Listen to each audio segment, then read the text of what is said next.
All right. So let's get into this next level of the issue of followership and leadership and how the two are connected. One of the things that we need to understand, because somebody asked, well, why the change? Why the sudden now? I mean, leadership's been around forever. People have studied leadership everywhere. Why this sudden focus on this issue?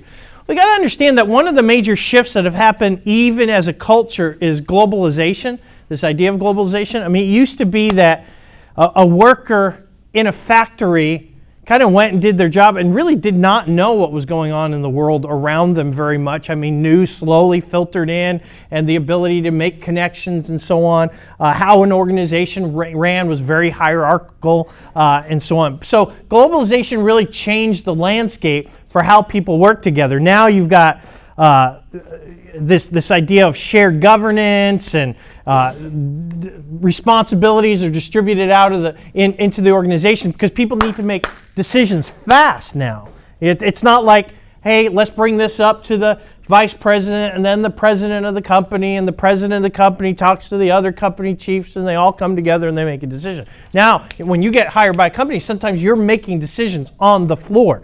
So followers have taken on more the essence of leadership in organizations to kind of change the structure. Does that make sense? All right, so we need to understand that. And it kind of highlights the role then of what's going on in the organization with this idea of leadership and followership so connected all the time. Now, part of the things that we have to understand is that it's an unfortunate reality, and I'll just draw the arrow on here, that for the most part, leadership and followership are seen as two polar opposites. Does that make sense? Uh-huh. Now you could just change the word leader and follower, whatever you want to do, any use of the words there. And that's dangerous because what in essence you're saying, now think about this, as I become more of a leader, what am I becoming less of? A follower. Or vice versa. So if I'm a leader and suddenly I become a follower, oh my gosh, I've lost status. Because now I'm a follower, and so I've lost my leader status. Does that make sense? And so this has been real dangerous because it undermines the reality of what you and I do on a daily basis. And I said this, I believe, in Lecture 1, but again, let's think through this. Most of our days are spent doing both of these things all the time, right? I mean, many times my positional authority, hey, what's up, sweetheart? Come on. No, you're fine, dude. Now you're going to be on television, so it's just the way it is. This door, or the difference of the 3 inches, 2 inches here, changes my level of responsibility. Because I could be on this side of the door, and I'm talking to the president of the college, and I am a vice president, which puts me in what position? I'm a follower. He's asking me to do things, I'm doing them and responding, okay? I go onto this side of the door as I walk out of his office, and I walk into my office, and what suddenly do I become? A leader. Now, sometimes it has nothing to do with doors. Cheyenne Croker, who works as the dean of the School of Professional Education for our online students, I could be sitting in the same room with him at exactly the same time. Now, as dean of the college, I'm going to be sitting there saying, hey, I need these classes developed and this schedule. We've got a start coming up. I want you to write this new class. And he says, okay. Guess what he does? He turns around, because I'm a subject matter expert for him, and he says, Lenny, I need you to write this class by this day. Well, in a matter of just a conversation, I'm bouncing forth between being the leader and the follower, and the leader and the follower, and the leader and the follower. Does that make sense? Now, does that mean that somehow my self-value or my understanding of self is constantly shifting up and down this polar opposites? And does that make sense? Or maybe if I go to a leadership conference, what I've done, I've moved up a couple of steps towards leader. That'd be great. Yeah, wouldn't it? I could pay my way, get some certificates, But see, the essence is what you're forgetting is by doing that, you're not focusing on the other side of your life where most of us spend the majority of our day, and that's in this position. Does that make sense? So part of what we're looking at is these new theories of leadership that really integrate both dimensions of leadership and followership and how we deal with that. Go ahead. Did you read the article about the guy from Seattle Pacific who took a pay cut? He's like a CEO. No. He took a pay cut to raise his employees' wages. Oh, okay. Right? Because he was like, listen, like, they're doing all the work. Sure. I'm in charge of the company, but they're doing all the work, so they should have, it's like $70,000 a year. Now, for our online students, I don't know how well you heard that, but talking about a guy who took a pay cut to help his employees, that probably is a better example of what we would call servant leadership, which is what the online students are actually looking at followership and servant leadership at the same time. Because that is, let me serve my people by creating an equal basis. Does that make sense? And that there's a lot of nuances between servant leadership and followership, which is why for our online students, we actually have a whole class focused on those two issues. All right. For this conversation, what we're really dealing with is the issue of getting away from one continuum and beginning to understand that, and I'll put this kind of as a fuzzy here, separating the two, that we have this idea of leadership here, and we have this idea of followership here. And the idea is that what we're really talking about is good, and bad. That makes sense? And that what we really probably need to hone in on, at least to be successful in the 21st century, which would have been true early, and is something that I think had happened. Again, this is just a theory on my part. For years, if you ever get a chance to read Barbara Kellerman, great writer. She's actually a political scientist. She writes on 2 books. One's called Bad Leadership, and she has one on followership. And she kind of looks at the journey of leadership and followership over time, rather than a lot of these managerial people like Ira Chaliff, who's more of a theorist in the idea of current followership as it exists. And I think for the long time, this was embedded in the system. It's just the way we understood it. You look at military history, like a great leader like Eisenhower and so on, you look at his journey into leadership. He was a great follower and had learned lots of great followership skills. And when the time came for him to become a leader, it was a natural change. And you could see over time how he was developing these different skills. It was only in the late 20th century where you got into this idea that so much focus was on leadership that we kind of forgot this side of things. So for us, the question is, how do you develop skills at both levels? Like, meaning, I should be improving my leadership skills. That's true.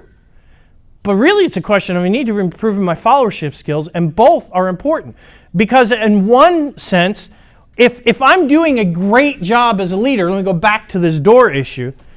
I go into my office and I do a great job as a leader, and I'm getting my people to do what needs to be done, and I'm fulfilling all the roles of a leader. But I walk back into the president's office and he's asking me to do things, and I don't respond well, then I'm failing ultimately at what my task is. Does that make sense? Meaning you could be a great leader, but not a good follower, and so therefore be really, really bad. Or I should say really, really dangerous. Let me take it from an Old Testament example. Israel and Judah. Kings all over the place during the whole history. How many of them were good?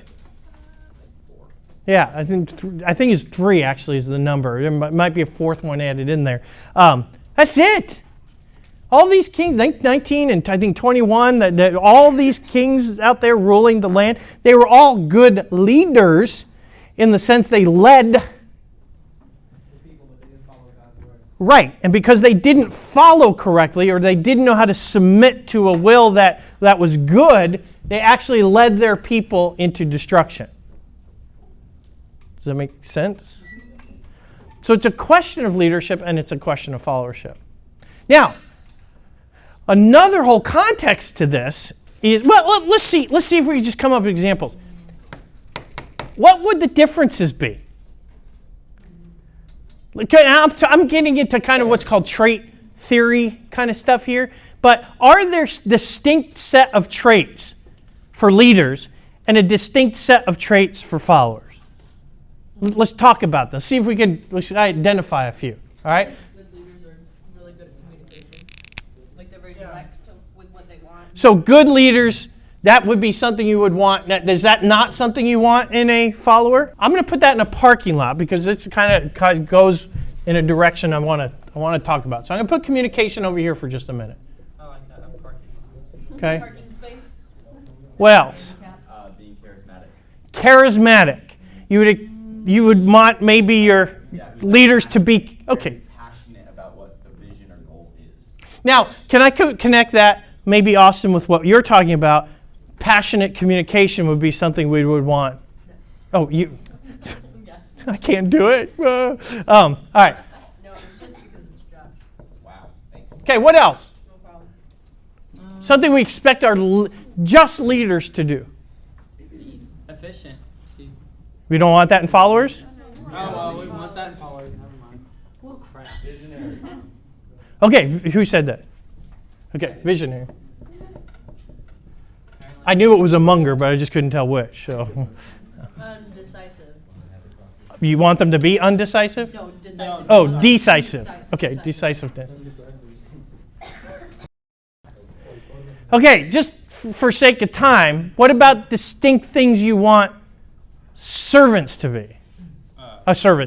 Followers. Willing. Willing. Willing would be a good one, yeah.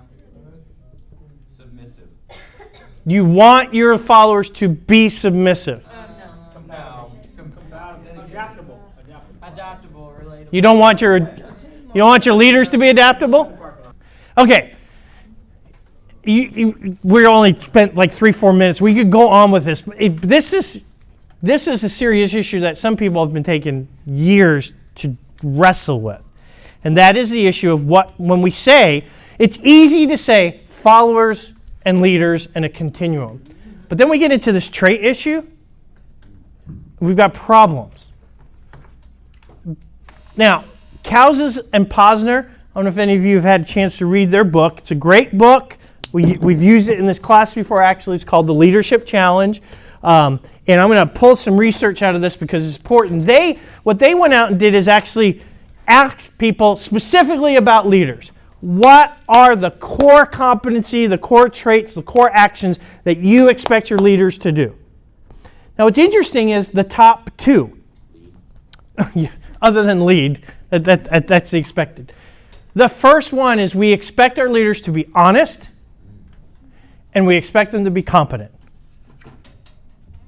The next one's down from that where we expect them to be forward-looking and we expect them to be inspiring. I think that's what you're trying to capture with the passionate, charismatic kind of thing. Now, what's interesting about that is you take those 4 words, and I'm just going to deal with those 4. Their list is much longer. These are the top 4. Honest and competent. Are those leadership traits? No. Go ahead. What are you thinking? They can also be followed. Yeah. See, we got a problem because we've said, what makes a great leader? Honest. Honesty makes great leaders. So great leaders try to go out there and become honest so that they can become better leaders. But if we just go back to our last conversation, and I know I'm splitting hairs here, but that's my job. If you say, I want to become more honest because I want to become a better leader, you're not really focused on becoming more honest based on the very thing that you guys are reading about, which are the core competencies, right? Aren't the core competencies of moving up leadership that you have to take care of the core competencies first in order to graduate yourself up through the different levels of leadership? Correct? So to say, I can be a leader who's dishonest, but I can become a better leader by becoming more honest, What? See, when you look at things like honesty and competency, the truth is, and gets back to the Jesus model. Follow me. Peter, follow me. Why? I want to make you a fisher of men. Okay, but what do I need to do? Just follow me. Okay, I think we should build something. No, shut up, Peter. I don't think we should do that. Peter, you're like Satan. Get behind me. Just follow me. And what was Peter learning? How to be a leader. Be careful about that. I agree with you totally. He was learning how to be a leader, but not because he was cognitively thinking about becoming a leader. He was learning to follow, and he was learning your core competencies. He was learning honesty. He was learning competency. Why? Because he had to know how to cast out demons. So what did Jesus kept doing? Go cast out demons. Okay, but we tried, and it didn't happen. Well, follow me. What do I do? Oh, okay, let me try that. Does that make sense? See, when we get into this idea that, gosh, I want to be a better leader, so I'm going to go to a seminar and I'm going to learn about honesty, you've disconnected honesty from its very core. If you have not learned honesty and you're in leadership, get the heck out of leadership. And go back and learn how to follow and develop honesty. Does that make sense? So what I guess I'm seeing here is that it's kind of almost a disconnect from followership. It's really a connection to the core competency issue. Character is very important. The base level issues are very important. Now let's take these things like communication. Austin, communication, okay, you're saying how to understand communication? Is that the way you used it? Or how to... How to communicate like directly, like being very specific of what you want. Right. But do you want somebody in leadership learning how to do that? No, they should already know. Well, it's either that or you're going to have to be very patient with your leader. But they should be able to communicate when you just do it. Gotcha. Go ahead. Through followership, through experience and learning, watching different leaders communicate with an organization full of people, you have that skill going into leadership. That's the key of looking at followership and leadership as core competencies, with some of them shared. But again, you guys learned about, and our online students, I think this is in a different class for them, so some of them may have had it and some may not, but like the DISC personality profile. You guys in this class actually went through that. Well, imagine you being a leader and you get equipped with that information. So you come back to your business and you start practicing that. Well, remember the journey from freshman to senior? What do you hit at your second year? Well, and what is sophomore? Sophisticated morons. Sophisticated morons. You have information that you really don't know how to use correctly. Does that make sense? And so if you get a leader who, well, I'm going to go learn about this because I want to be a better leader, that's totally, is that valid? Sure, it's valid, but it can be abusive. Because if they didn't learn the skill, because in followership, they didn't submit to learning those skills, they have a much harder road to overcome, not only learning the new skill, but how to use that new skill. Right, appropriately. Wow. Now, the follower who dedicated themselves to being a good follower, by nature will have learned those things from good leaders in the process, so that when if and when they become a leader, the situation dictates, they already are equipped with that information. Does that make sense? So part of this is a release to say, especially where you guys sit right now. Now I know we're all called upon to do leadership at some level or another, but don't worry about leading so much. I go back to that quote that I told you before. Is this like a signal to me? Like, No, I'm just- take second base? Yeah. Okay. Because by worrying about leadership, you're always worried about how am I taking what I'm learning and actually applying this to leading a group of people. When really it's a question of how am I take what I'm learning and learn and incorporate it into me so that I can be the best that I can be in whatever service I'm being called upon right now to do. And that really leadership, even leadership, is really about followership. Because if you don't know how to submit yourself to a good will and a good way and incorporate that, then you really are not even a good leader. I don't know if that makes sense to you. Because a leader who's just leading out of me, that's what you got in Israel and Judah. They couldn't even assess what it is that I submit to know how to incorporate that. Anyway, point being here, we need to begin to identify what these are. Now, I think it would be helpful to begin to identify what are core followership qualities. Service. But I use that in leadership. Right, but if you learn how to do it in followership, you'll be better at serving. I mean, to say I'm a leader and I want to operate in servant leadership, how do you do that when you're already the leader? Now you can, it works. But I'm saying if you concentrate on just being a better servant, I'm a good servant. When you're a leader, you'll become a good servant leader. I should work on being a good communicator, because if I'm a good communicator, when I become a leader, guess what I'll be good at? I'll be a communicative leader. We just have got to get past this cultural itch that you must be in leadership. And that somehow there's like a leadership fairy out there who waves your wand, and once you get the position, this is we go back to positional, worth or influential. Just because you have this position and title, you just don't suddenly get the capability to do it. You have the authority to do it, but then you get to the power base issue, and that's why I say you always come down to your lowest common denominator. If you have only authority by which to get people to do things, you will use coercive power every time. Punish and reward. Drunken with power. What's that? Drunken with power. Mm-hmm. Give him first. Then yeah. So, as you're speaking about this, because I've experienced, or I know somebody who's in this leadership position who has a successful organization, and he continues to build a successful organization, but he built this big organization off of just enthusiasm, and then implemented, okay, how do I be a good leader to all these people?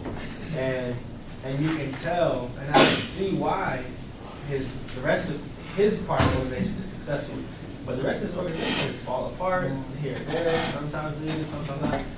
And he tries to implement, okay, let's build you up, and then here, learn this now after you're here.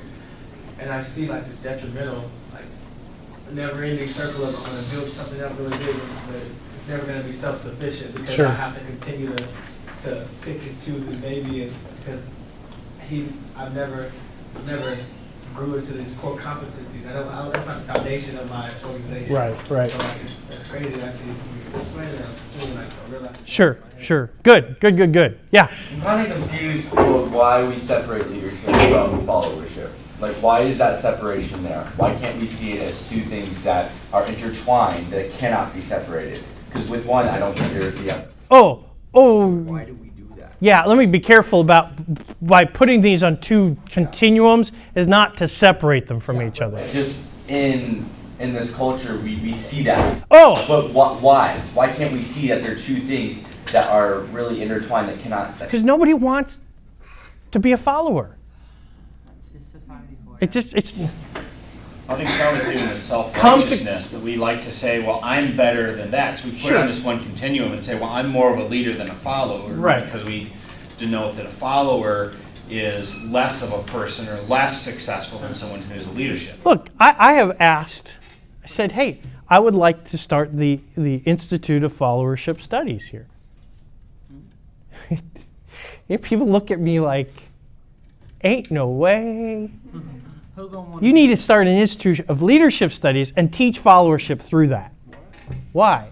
Well, because you just can't. I mean, that makes it sound like Central Christian College, the second-rate institution. You know, we teach followers. Other schools teach leaders. I think everyone's super obsessed with being leaders. See, but it's a obsessive- cultural issue. Yeah, that's what I'm saying. Like, that is when. Yeah, it's a quagmire.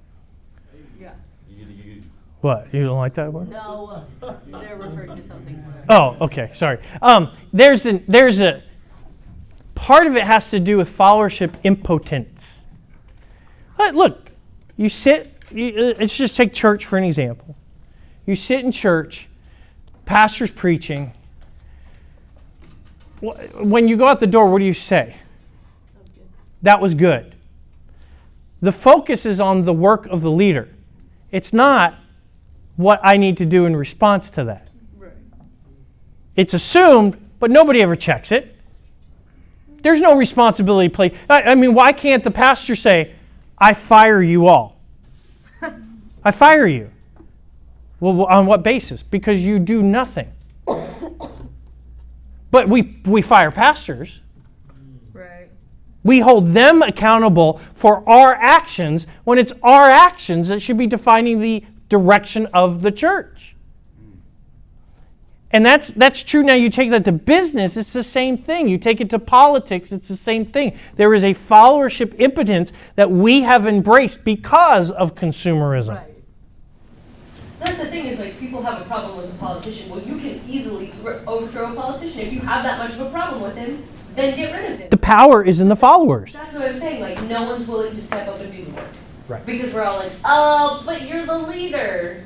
But you. Now, want to be leaders. part of it, though, is how do I do that? And that's where Ira Chalef, and if you ever get a chance to read his book, The Courageous Follower, that's where he denotes five different things. And I know our online students will be getting into this, so hopefully maybe if we do another lecture on this, I'll be able to bring that out. But he talks about this very issue, which means that here's what we do. I sit in church, or I sit in American, or whatever nationality you are. I sit as a citizen. And I say, gosh, wow, got to change things. It's not right. So what I'm going to do is I'm going to go to college and I'm going to do things. And what I'm trying to, in essence, do is become a leader so I can create change. Does that make sense? Right? Isn't that the assumption you're under? I mean, aren't you going to college to learn the skills and abilities and all that you need to be a better leader? Oh, we're done with college now. All my peers, they say that all the time. I'm going to college so I can be successful. I'm going to get this degree so I can have this level of success. Lord have mercy. Okay, see, here's the question. The real power, remember I said 80% of what an organization does, the success of an organization is defined by the followers, not by the leaders. At least what John, I forget his name, Schlint or something like that, says. Here's the question. What do I need to be doing as a follower that could impact the world around me, realizing that I do have impact? And that's where Ira Chalef says, we have a responsibility, like to challenge the leader. And if you're not challenging the leader, don't blame the leader. Now, on the other side, good leadership training says you've got to listen to your people. So what we're training people on are the wrong things. What we're training people on is how do you as a leader influence your people, like serving them to make them think that you care. And if you do that, they'll follow you anywhere you go. Really? Well, maybe it's about followers learning how to raise their voice because they are intelligent human beings, and the leader learning how to listen correctly. And again, that's where that synergy is. The leader and the follower revolving around that same mission, that same outcome. Does that make sense? So you got to ask yourself those key questions: is what it is, what am I responsible to be doing right now? Not just as you go in the Central Christian College, right at the crotch of the tree in front of Science Hall, there's a little baby owl and a mama owl. And every time that mama runs in, that baby just opens its mouth and it squawks to be fed. That is what we look like, especially in American culture. Leaders provide, and we just open our mouths and take whatever it is they feed us. And that is not what we're called to do. It's not what we're called to do in Scripture. Anyway, so we'll close down that for today. See ya.